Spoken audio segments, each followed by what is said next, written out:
Hello everyone, my name is Emily, and today I'm coming at you with a sorta kind of challenge. I wanted to do a challenge video that didn't have so many restrictions that would guarantee that I'd create a less than attractive piece of art. Lord knows I've done that before. In recent memory, I have tried to select challenges that are a bit of a challenge, but will also yield a bit more of an attractive piece of artwork. I not only wanted an attractive piece of artwork for this video, but I also wanted an attractive guest. I scoured the internet for the cutest of cute guys. From burly biceps to sculpted scapulas, I was looking for the right fit. Now, I love and am attracted to my husband to the moon and back, so it took him a little bit to agree to this video. Nobody wants to see their significant other gallivanting around with a very highly 10 out of 10 attractive person, especially when they're working on such a close and intimate project. But the guy I selected to do the video with was just such a warm and kind person that he won my husband over immediately, and Mr. Artful just had to say yes. But before I reveal who our secret Man Crush Monday is, here is a word from our sponsor. Today's video was brought to you in part by Skillshare.com. Skillshare is an online learning platform dedicated to helping you learn a new skill. They've got more than 25,000 classes in art, cooking, business, and so much more. Their premium membership gives you unlimited access so you can hop around the site until you find what classes are right for you. What's great is their annual subscription rate is less than $10 a month. That's way cheaper than signing up for a class at your local community college. I'll be honest, I have a great business relationship with the people at Skillshare because they're all about supporting small creators. That's the foundation their company is built on. Every creator on their site puts tons of effort into their lessons, like the art community's very own Draw with Jazza and his course, How to Stand Out and Make Money on YouTube. In this series, Jazza goes through the ins and outs of creating a successful YouTube channel. Although Jazza is primarily an art channel, his tips apply to every genre of content creation on the YouTube platform. Jazza also offers another course called How to Talk and Present to the Camera Like a Pro, which also has a lot of other useful information for starting a YouTube channel. He also makes Nutella fairy bread on camera, so you know I'm here for that. Make sure to click the link in the description for 2 months of Skillshare Premium for free, just to try it. So why don't you learn something new today with Skillshare? Now, without further ado, to introduce our secret collaborator, the handsomest man on the Western Hemisphere, and if you ask me, the world. Our secret collaborator is Babes! Let that image sink into your eyeballs and haunt you at night. Now, I'm sure a good many of you are not surprised in the slightest. You saw cute guy in the title, and then you looked at the thumbnail and went, I'd recognize that coconut-shaped head anywhere. That's Babes. You having fun?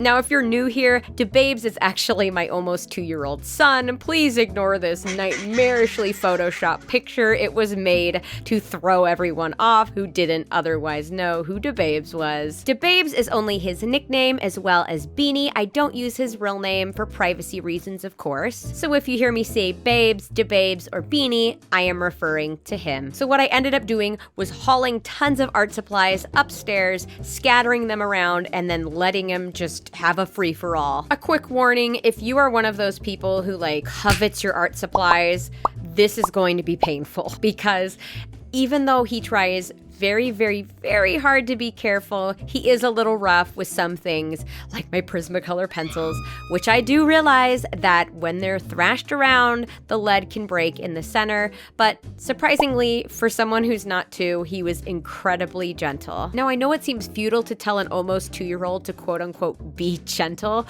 but Babes is actually really good at being careful with things like animals and bugs and things that are delicate. It may not seem like it, but if you have ever had an under 2-year-old, you understand how they can sometimes just what is this for? Why is this necessary? It's too much. My favorite is when they're like little tiny nuboos, little newborns, and they like, they push so hard to get the poop out, and it's like, dude, your shit is pudding. Like, you don't need to work this hard. You eat an exclusively liquid diet. I told the babes to only pick 10 things, but I knew we would be probably over or under 10 things, depending on how long he could remain excited. Once he figured out that he was supposed to be putting things in that little basket, he was like, oh, okay. Once we were finished, he went back to the basket and saw that a couple of the washi tapes had like cartoon designs on them. So of course he wanted them. I didn't have the heart to say no, and then I realized it would make my life easier. So I'm like, oh yeah, take whatever you want. But then I told him to put something else back in the basket, and he grabbed an ink, put it in the basket, and then when I got downstairs, it was leaking and my life was over. But it ended up making the actual artistic process a lot easier to have an ink and to not have goofy, silly, wacky washi tape. Like, surprise, surprise. I know this is a challenge, but I'm going to allow myself a couple things to make it easier to create an attractive product. Obviously, DeBabes chose a watercolor palette. It was kind of inevitable because I have so many of them. So I'm going to be using watercolor paper. If I used any other kind of paper, it would not come out nice at all. I also had brushes out for him to choose, but he didn't choose any brushes. I'm also going to allow myself a pencil and an eraser. I did not create a sketch beforehand. I want to look at the materials I have and kind of create an idea from that. So let's go ahead and look at what he picked for me. He picked this watercolor palette. Now, this may look a little familiar because it is the updated version of this palette that I have been obsessed with by Regina Watercolors. It's a bit more consolidated and the palette is a little bit lighter, but I have not touched these guys yet, so this is actually going to be really exciting. Next, he picked quite a lot of markers, as I assumed he would, because they don't really let him play with markers very much. You know what's interesting is that these two are water-based markers and the rest are alcohol-based markers. Prismacolors, Prismacolor Premier Pencils. Then he picked washi tape. This is what I'm like, I can either make something really cool with this or make something that looks absolutely terrible. So I'll have to kind of really brainstorm what I want to do and how I want to incorporate the washi tape. And lastly, this is what he swapped out one of the washi tapes for just some of this Black Cat India ink. All right, so here are the chosen art supplies. So let's go ahead and get started trying to figure out what we want to make with them. Now, because DeBabes loves colors like green and boo, he picked a lot of green and blue. Because he chose a lot of somber, very oceanic colors, I decided to do a sad water painting like that. Hindsight's 2020, but I'm like, why did I choose to do that? Like, this is the cutest challenge ever with your adorable toddler, and you're like, here's a plate of sadness. Eat up, bitch. But whatever, I guess I chose what I chose. So I decided to start working on a thumbnail. I had this kind of vision of this girl lying on a bed, and she's like half floating in water and half in reality in her room. And I'm like, oh, and then the side floating in water could be how she's feeling mentally and emotionally. And then I ended up putting a phone in her hand. I'm like, oh, what if she just got broken up with? So she's in that stage, like right after you've been hysterically crying and you're just kind of like floating on your bed.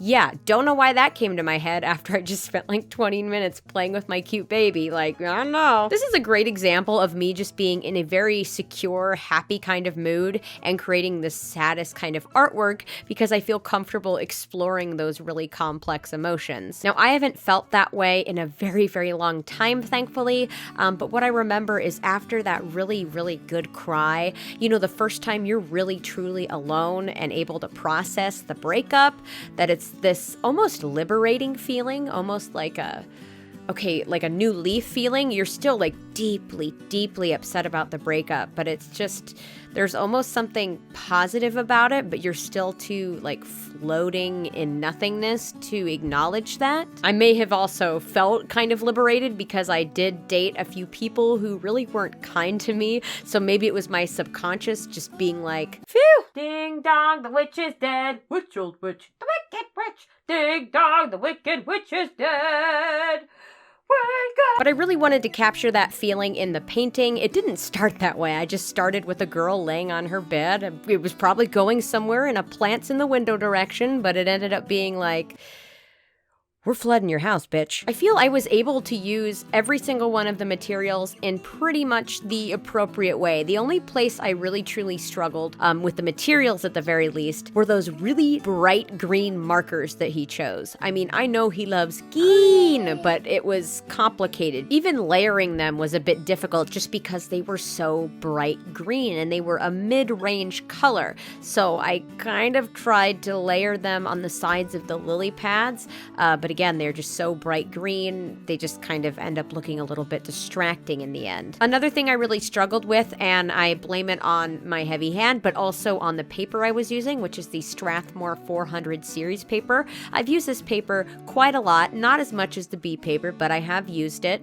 but for certainly lighter, less layered project. I felt when I did that last kind of glazing attempt on my piece, it really pulled up a lot of the paints, where in my experience, this same formulation of paints layers beautifully. Regina Watercolors are my absolute favorite watercolors right now. I will link her website in the description down below. Once they're set, it is so easy to glaze over these watercolors. I feel it's because she uses really high quality pigments. So that led me to believe that it was the paper and not the watercolors, because I use these watercolors all the time. This is obviously a brand new set, but it's the same formulation as the ones I had before. I also did a quick test after the fact, like way after the fact, where I compared Strathmore versus B paper, and the Strathmore certainly wanted to let go of the watercolors a lot more than the B paper did. It's like the B paper kind of held on to the pigment better. After that glazing attempt, I kind of panicked and I was like, oh my God, should I start over? Like, did I really mess this up? But then I calmed myself down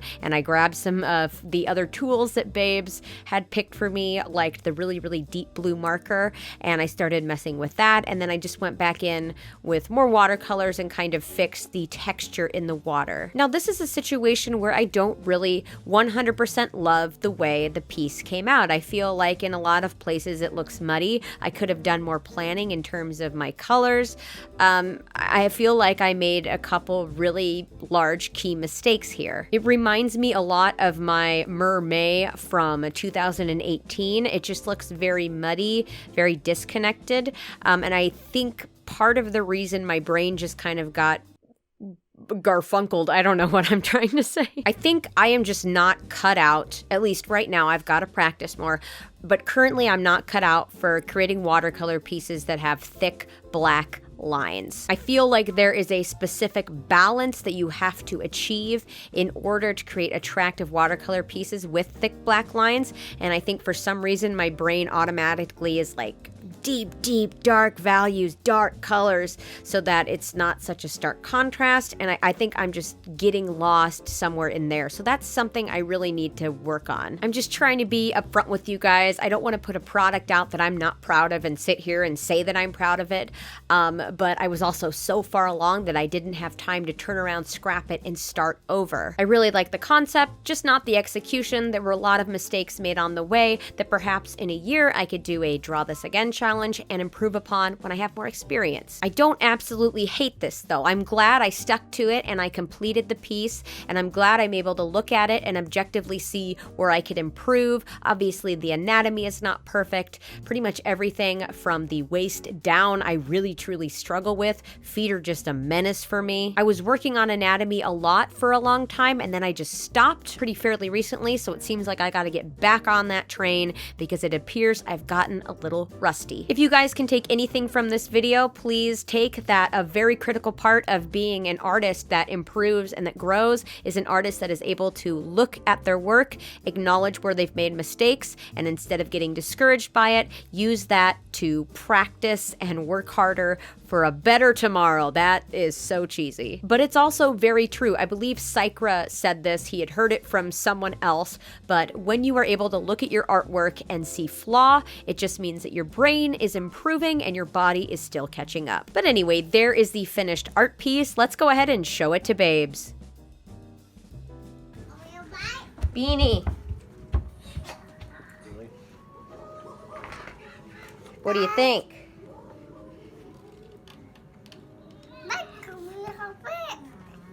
A piece.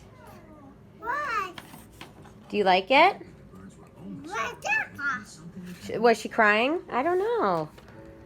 She's sad. What do you think? I did it with the art supplies that you picked. Thanks, babes. Your input is very appreciated. Anyway, thank you so much to Skillshare for sponsoring this video, and thank you guys so much for watching. And don't forget to stay out of trouble. See you guys later.